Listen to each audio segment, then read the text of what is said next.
Brooklyn Donahue grows up adoring her successful father. My dad is a very driven alpha male, and that's what I was looking for when I was looking for a partner. Then Paul Carter roars into her life with style. Paul showed up in a bright yellow sports car. He was very sexual and very driven, and I appealed to him. That made me feel great. But soon, the thrill ride gets out of control. We gave him the moniker the Casanova con man because his biggest cons were of women. He's an opportunist and he's a scoundrel. All these revelations are coming out from people who he has ripped off. This is where things took a dangerous turn, and he made a threat against her life. You can't get away from a predator.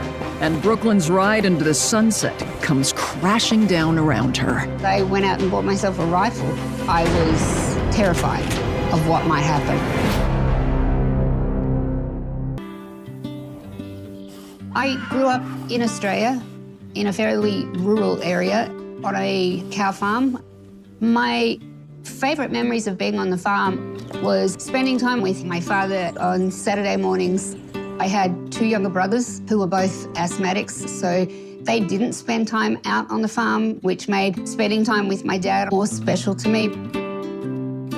That was the only one-on-one time that I got to spend with him. Andrew Facey, Brooklyn's father, is a wealthy fourth-generation real estate developer in Melbourne. When I was a kid, I thought my dad was a superhero. He took over his father's real estate business when he was 18 years old, and he expanded the business very significantly. Brooklyn's mother is a beautiful socialite. I had a very difficult relationship with my mother. There was the expectation that I was going to be as thin and as beautiful as what she was. And it didn't seem to matter what I did. It was never good enough for her. And it's caused a significant amount of trauma in my life. Brooklyn wants to follow in her father's footsteps one day, but here too, she meets with rejection. My intention was to take over the family business, but my father is somewhat old school in that he likes to keep the men in the business and the women at home. Her dad does agree to support her financially, and Brooklyn sets her sights on college. But then, disaster strikes. When I was 18 years old, I had a head-on collision with a truck.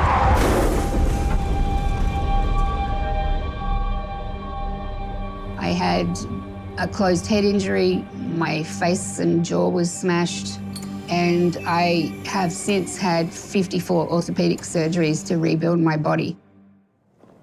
I spent most of the year either in a wheelchair or on crutches, but I managed to get through that year at college. Brooklyn eventually finishes her degree, but rethinks her future. I couldn't spend time standing and on my feet all day, which is what's required if you're in real estate. One of the things that interested me was esthetician. So I did a course in that, and then I opened my own business in a gym in Melbourne. I met my first husband at the gym after one of the surgeries. After my car accident, I felt like I had been smashed into pieces, and I felt that nobody was going to want me. So as soon as somebody did come along that appeared interested in me, I feel like I kind of latched on to that.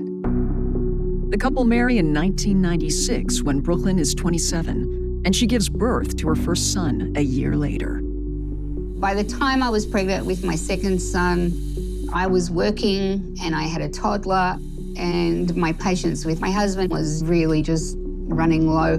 I said to him, "You're going to have to go because you're not pulling your weight." After 5 years of marriage, Brooklyn takes full custody of her sons with minimal resistance from her ex. A year later, she's ready to dip her toes back into the dating pool. For anyone who's been a single mother, it's an exhausting gig. And I hoped that I would find someone who would come in and be a part of the family and contribute to that. So I signed up for an Australian dating online service. She met Paul Carter on RSVP, the online dating site. He came across to her as very available. He was single, unmarried, without children, and looking for love. So the next night I went on my first date with Paul Carter. And that was a date with destiny, to say the least.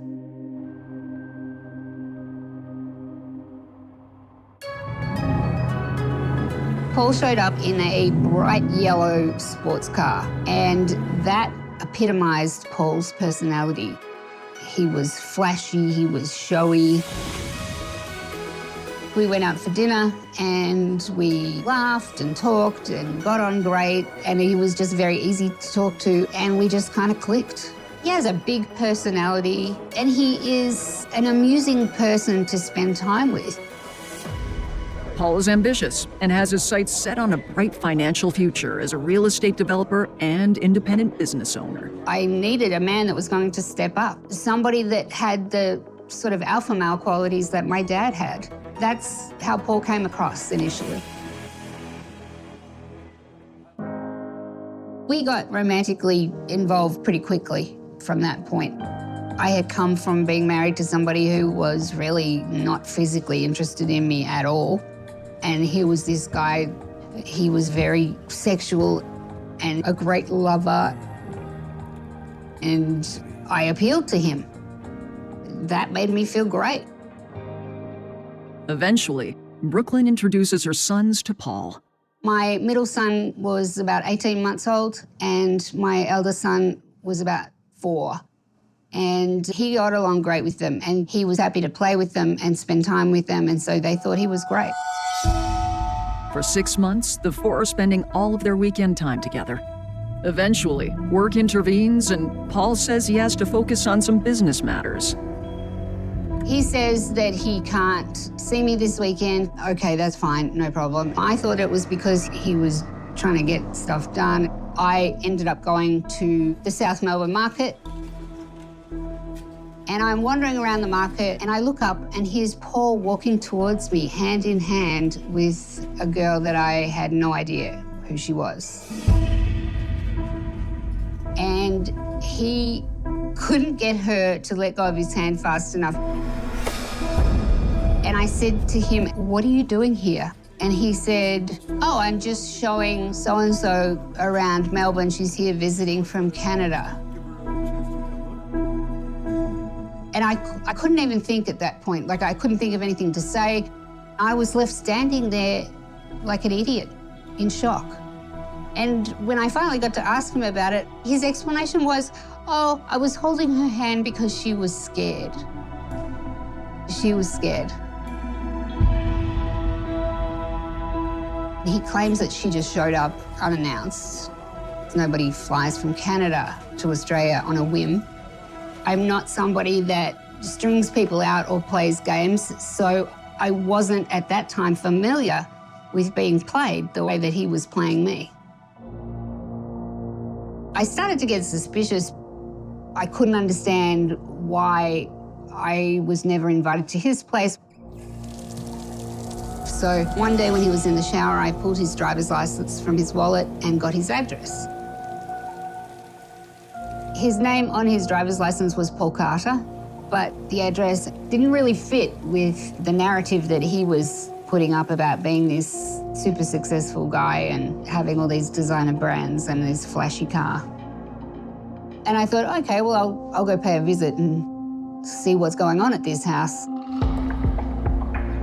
I pull up to the house and I knocked on the door, and this older man, Paul's dad, answered the door.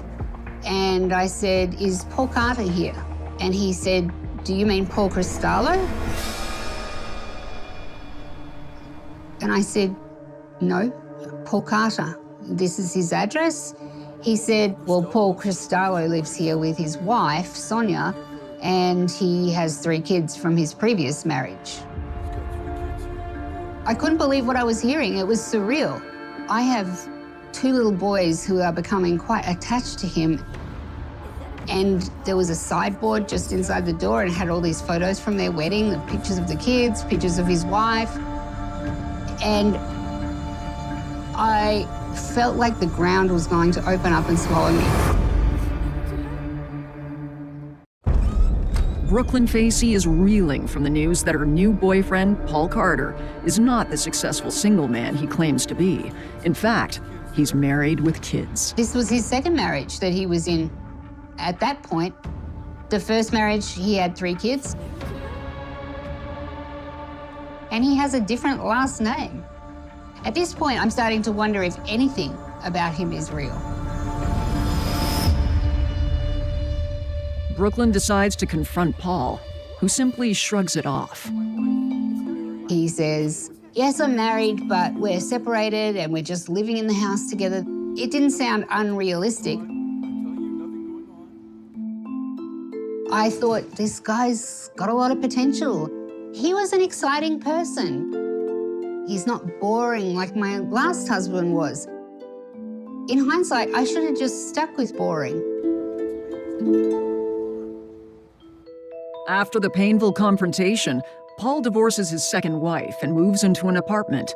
And soon, the deception is in the rear view as he plays dad to a blended family with Brooklyn. He had 3 young children. I had 2 young children. Their ages sort of meshed together. Every other weekend, we had all 5 of them. I loved having the kids there. It was a lot of work for sure, but my boys were happy to have playmates. Thought Paul was pretty good with helping with things around the house, and he was involved in everything that they were doing. So we had a pretty good team situation going on. It meant a great deal to me because I was looking for a partner. In March 2003, 8 months after first meeting Paul, he surprises Brooklyn with a grand gesture. Paul proposed to me at the beach. He got down on one knee and asked me to marry him. I was thrilled. I was so excited. He convinced me that the life that we were going to have together was going to be wonderful. I didn't really get a sense that my parents didn't like him until I said to them that we were getting married, and they were not in favour of the idea. Right from the get-go, my father thought Paul was sketchy and he couldn't put his finger on it. But, you know, I was an adult. I was in my 30s by that stage, and I was going to do what I was going to do. So we got married on St Kilda Beach in Melbourne. My father came to the wedding. My mother did not come to the wedding. We had all the kids there, all dressed up in black pants and white shirts, and it was so beautiful. And everything seemed so perfect that day. I finally felt like I had the family that I had not had for my whole life. And I was the mother in the family, and I was never going to let my kids feel lonely or sad or unloved. Just thought that was the beginning of the happily ever after.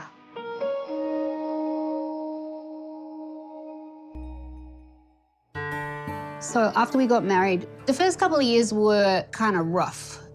I was dealing with chronic pain from my car accident, but I felt like Paul had my back. I felt like he was there for me. For the most part, he seemed to be on my team.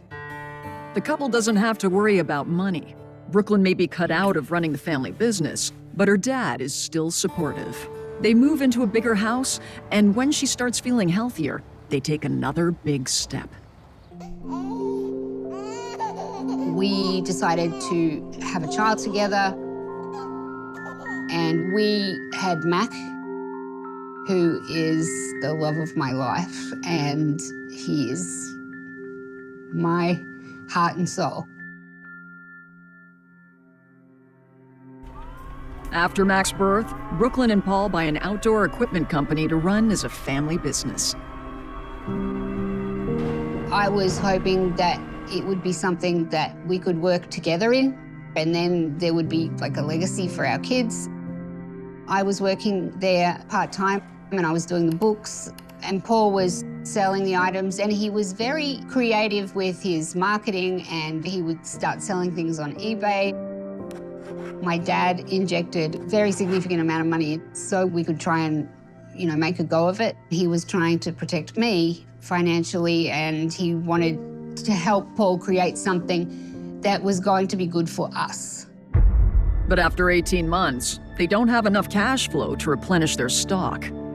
Paul was spending more money than he was bringing in. It wasn't until he was working for something that I was involved in that I got a glimpse of his poor business practices. And my dad basically bailed us out of it. So once we lost the company, my dad then had that over me.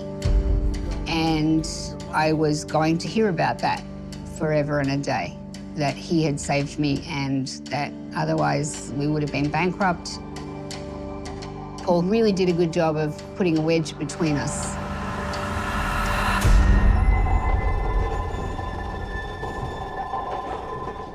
In 2010, Paul was appointed the CEO of United Housing Victoria, which is a publicly funded community housing company, and there he ran big sort of multi-million-dollar construction jobs.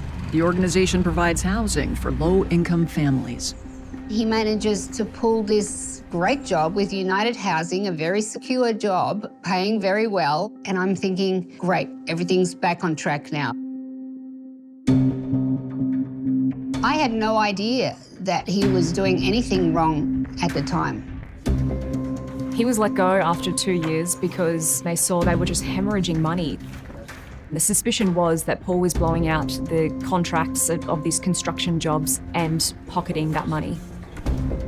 Brooklyn and Paul have huge mortgage payments for the house they own together, and their debts are mounting because of Paul's excessive spending. I was panic-stricken, and Paul's way of placating me was to say, I'll just pick up extra jobs on the side. We were in a bad place in our marriage. We ended up having to sell the house. My dad was furious. He was telling me that Paul doesn't know what he's doing. I was humiliated, totally humiliated.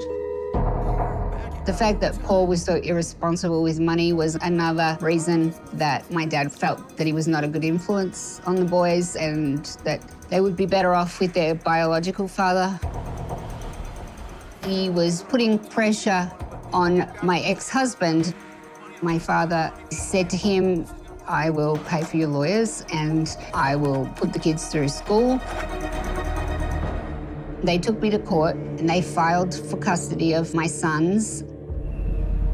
The custody battle continues for 3 years.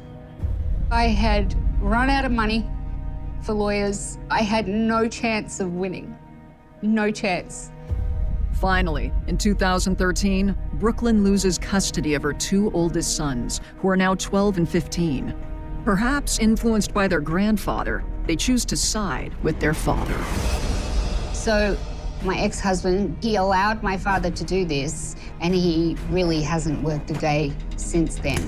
There's only one thing that I really take pride in, and that is that I think I'm a good mum.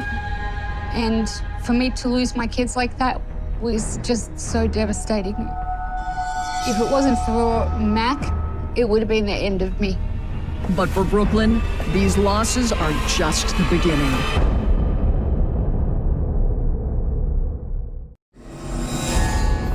Brooklyn Carter is staggering from the heartbreaking loss of her custody battle. My family, I have no connection with because they've all taken my dad's side. I've lost 2 of my sons, so all I have left is my younger son and my husband. It would have been easier for me if I had died that day. Everything that I had tried to keep safe and everything that mattered to me had just been handed over to someone else. And I just hope that when my boys are older, they realize that I never, ever stopped loving them. For a long time, I was so focused on the court battle with my kids that I was not paying attention to my husband. He felt that he was missing out on time and energy that I should have been putting into him. He was going to motocross meetings and joining motocross clubs. He was buying cars and changing cars frequently. Paul would use Brooklyn to subsidise his lifestyle, things like fast cars, properties, credit cards. There was constant stress in the house. Bills needed to be paid. Brooklyn has managed to protect a portion of her nest egg from Paul's spending, but she's concerned he might eventually drain all of her money. I really didn't have a lot of options other than to take back control myself. And my version of that was to take my money and put it somewhere else where Paul couldn't touch it, and I knew it would be safe. So we got an E2 treaty visa, which is granted to Australians who invest into a business in the United States. We had been to Boston to visit, and I loved it there. So I bought a couple of houses and rented them out. Coincidentally, just as Brooklyn ties up her finances with offshore real estate and her money is out of his reach, Paul comes into a windfall. On my son Mac's 5th birthday, we were having a party at our house for him, and Paul announced to me that he had inherited a large plot of land from his grandmother, and the government were trying to buy that land because they wanted to put a highway through. Paul explains that this land is in Italy, and the sale is slightly delayed by red tape. He showed me some documentation, and it all looked very bona fide to me, which was incredibly exciting because he was telling me that it was worth tens of millions of dollars. And that's one of the things about Paul. He always bounces back, often bigger and better than he was before.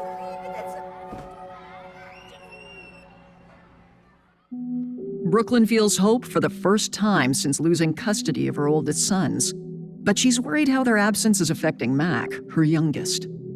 It was very difficult for my youngest son to come home every night and not have his brothers there and go to the same school and not see his brothers. Brooklyn suggests to Paul that they move to Boston. By this stage, he was working for himself as a builder, and he had various projects underway. He said, okay, great, we'll buy houses, renovate them and flip them and start a new life. Brooklyn and Mac head to Boston in April of 2014. I was still devastated about my sons, but it was easier to try and move forward when I wasn't faced with the same things every day that reminded me of them. So Mac and I are in Boston. He was happy, I was happy, and we were expecting that Paul would join us within 2, maybe 3 months. Then suddenly, the communication starts to dwindle and he's not calling every day. He didn't contact me for my birthday. It didn't take long for me to question him about what was going on. So he says to me, I would finish these jobs a lot quicker if you can fund them, and then once I finish them, I'll get the final payment and then I'll repay you. Brooklyn knows that lending money to Paul is a risk. But after 11 years of marriage, she doesn't want to give up on him. I don't like quitters, and I don't like to quit on things myself. I'm going to stick with something until the very end. So I went ahead and gave him the money. It won't be long before Brooklyn discovers the real purpose of the money. It was the middle of the night, and I was woken up by Mac, who was then 8 years old, who had his iPad in his hand. So he hands me his iPad and says, who is this lady in the picture with Dad? Somebody had sent him a Facebook notification. Hang on, is this an old picture of Paul? This is my husband, but I've got no idea who this woman is. Paul's wearing a black tie suit, and this blonde woman is wearing what looks like a ball gown. I had no idea when the photo was taken, who this woman was, what Paul was doing there, or what the event was. I felt sick. I felt like my whole life was spinning out of control.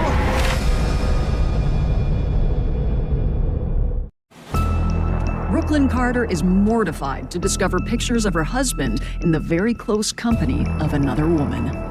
I'm realizing that this is not an old photo from some time before my time with Paul. This is something that's going on now that shouldn't be going on. It doesn't take long to figure out that the event is an engagement party, and the lady in red is Paul's new fiancée. Catherine Dubois was a Melbourne woman. She was a bit of a socialite, had great friends, but love was missing, and so she went online to find that. Catherine met Paul on Tinder. Paul rocked up to that date driving a Maserati and claimed he owned a big fleet of them. He claimed to be a self-made millionaire with this big property empire across Melbourne and Queensland. The courtship begins after Brooklyn leaves for Boston. Catherine said it was something of a whirlwind romance. He was extremely kind, he paid a lot of attention to her, and came across as extremely committed. She decided to move in with him, and to her shock, he lived in this basic townhouse in Box Hill, which is certainly not where you'd think a multimillionaire lives. Paul had an explanation, and that was that this was a temporary place that he was living while he and his ex-partner had been building this dream home. He actually told her his ex-wife had passed away with brain cancer, so she stopped asking questions. It was about 12 weeks into their love story. Paul got down on one knee and asked Catherine to marry him, and it was an easy yes for her. Catherine owned a beauty bar just outside of Melbourne, and it was to be acquired by the government to make way for a major road project. Catherine said that Paul really convinced her that he was something of an acquisitions expert, and so she was quick to transfer him power of attorney. With Brooklyn conveniently tucked away in Boston, Paul Carter feels confident that he's safe to openly celebrate his new love. But he fails to consider the massive reach of social media. After several months of me questioning whether he was having an affair or he was becoming more and more distant, I finally had the proof. So I called him and I said to him, "What the hell is this? What is going on?" He said that he would come over to Boston, and in the meantime we were doing counselling over the phone and trying to figure out if this was at all salvageable.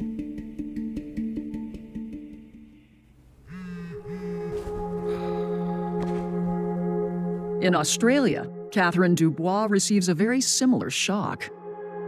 After Catherine and Paul's engagement party, she receives a call from somebody who knows Paul. And they tell her, he has a wife and child in the US. You need to end this. Catherine now believes that he was trying to take over the beauty salon that she'd transferred into his name. Paul and Catherine break off their relationship, and in November 2014, Paul heads off to Boston and attempts to patch up his relationship with Brooklyn. He was able to convince me that he was remorseful for what he had done. I'd already been through a divorce and lost my kids. I wasn't going to risk doing that again and losing my youngest son. So I was going to do whatever I had to do to make it work. I still felt like I could pull out the defibrillator once again and restart the heart and try and get things back on track. On a romantic trip to New York City for Brooklyn's 46th birthday, Paul tells her he wants to renew his commitment to her. We had a lovely weekend in New York City, and he had organised with a jeweller to look at some diamonds because he was going to get a ring made for me. But within weeks, it becomes clear she'll never get that diamond ring. The money hasn't been transferred to the jeweller. No money has come into our accounts. I had faced about as much humiliation as I could take at this point. I was really losing faith in Paul. But I want to be able to say to my kids that I gave it my best shot. I didn't just quit because it got too hard.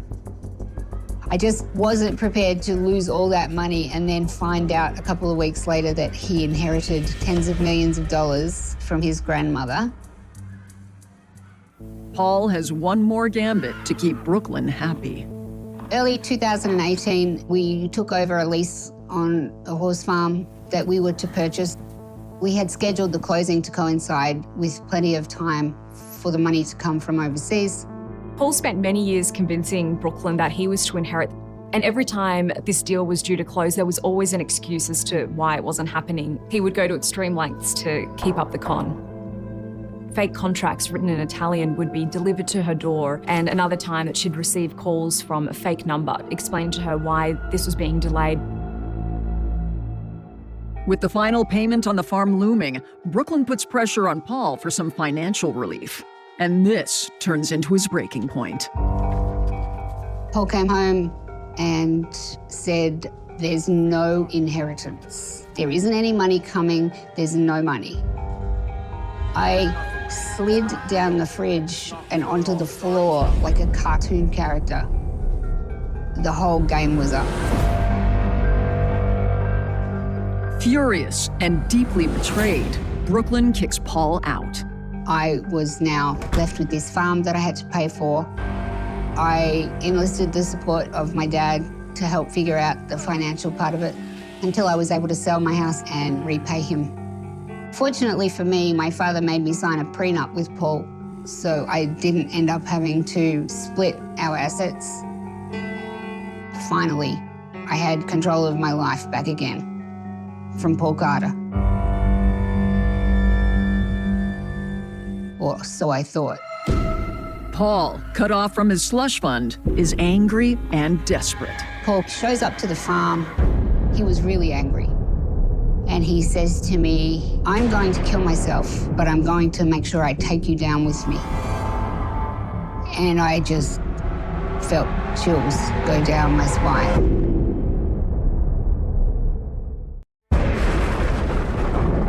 Brooklyn Carter is finally coming clean with herself about who her husband really is, and she's terrified. He was not in control of money, property, our child, nothing. The gravy train had well and truly stopped, and it just enraged him.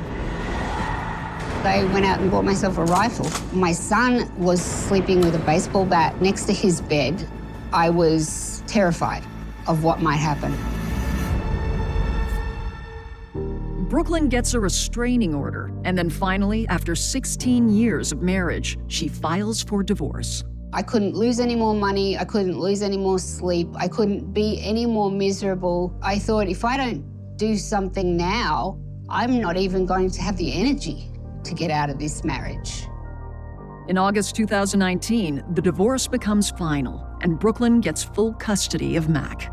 I couldn't hold back my emotion, and I burst into tears, and my head fell onto the desk in the courtroom. But there is just one problem. I became increasingly concerned about being on the same visa as Paul Carter. I decided I needed to get Mac and I a new visa. My very close friend suggested that we get married because we both had no intentions of ever remarrying in our lives. Brooklyn and her female friend hold a garden wedding in Albany in September 2019.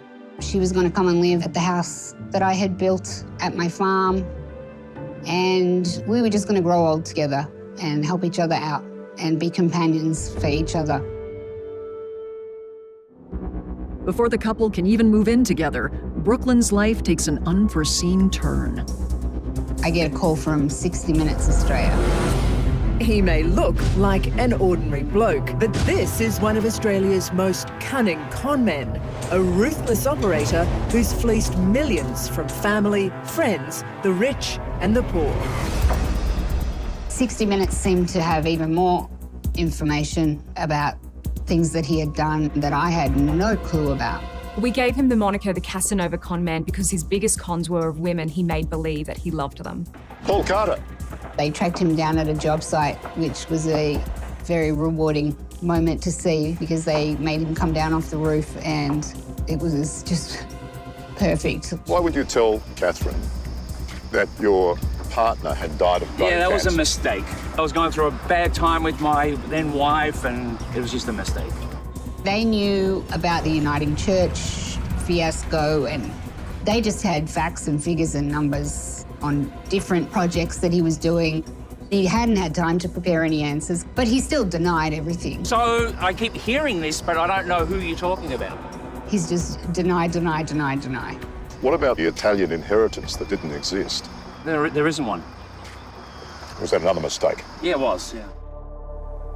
After the expose, Paul Carter becomes the subject of a Homeland Security investigation. He had engaged in these fraud schemes for many years with almost no law enforcement intervention. We were able to determine that he had used multiple identities. At that time, his most recent name is Paul Hamilton. We execute a search warrant at his residence. We found a law diploma under the name of Paul Hamilton. We found a document that was fraudulent from the Department of Homeland Security, indicating that he had been awarded United States citizenship. We found military uniforms in his closet. We found a document indicating that he was the beneficiary of over $30 million in trust funds. All of these items were in line with what the underlying allegations were about him. We immediately arrested Paul Carter. So we took him into custody on the felony charges of visa fraud and false statements. This should have been the end of Brooklyn's nightmare with Paul, except that her marriage to him has put her under the microscope of Homeland Security as well. A couple of months later, it was about 9:30 or 10 o'clock in the morning, and there's a knock on the door. Brooklyn, we need you to open the door. It's Homeland Security. The execution of the search warrant at Brooklyn's house was specifically in regard to the allegations of marriage fraud against her. They're bashing on the door. Open the door, Brooklyn. So I opened the door, and 8 agents in bulletproof vests with guns stormed through my door and up the stairs. They took all our cell phones and computers, took my son's gaming computer, everything that they could get their hands on, and sent it to Quantico to get analysed. Brooklyn is suspected of committing marriage fraud with her wife in order to gain a green card. I was not prepared to drag her or her family through the mud with the government. This was supposed to be a happy situation for both of us. Brooklyn divorces her wife in June 2020. They never charged me with marriage fraud, but it was enough for them to then look at the ESTA form that I'd filled in and decide, oh, well, that's not right either. There was a felony charge for filling in the ESTA while I was still in the United States. Brooklyn Carter ultimately pled guilty to making false statements on the ESTA application, which is utilized to re-enter the United States at some point. Paul Carter also faces his day of reckoning in a federal court, and despite the many allegations, he too is charged with visa fraud on April 7th, 2021, and held in an Albany jail. Paul Carter was sentenced to time served and a $5,000 fine. We were not, as an agency, pleased with the sentence, but he's now a convicted felon, which in part is based on the work that our agency and our office did. His deportation hearing has been delayed, and now he has moved to the other side of the country and applied for a green card. So it seems that he's bought himself another couple of years of stalling techniques. I think based on his history, it's likely that he'll come back around. I'd be surprised if we haven't heard the last of Paul Carter.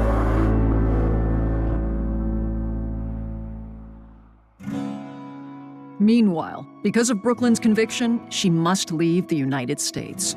A huge disappointment, but there is a silver lining. A man named Sean Donahue. I heard that she had to leave the country, and I said, I'm going to marry you, and I'm going to get your son away from Paul. And if he'll have me and you'll allow it, I'm going to adopt him and make him. I still remember the way many investigators described that January in North London. They did not begin with police tape or flashing blue light.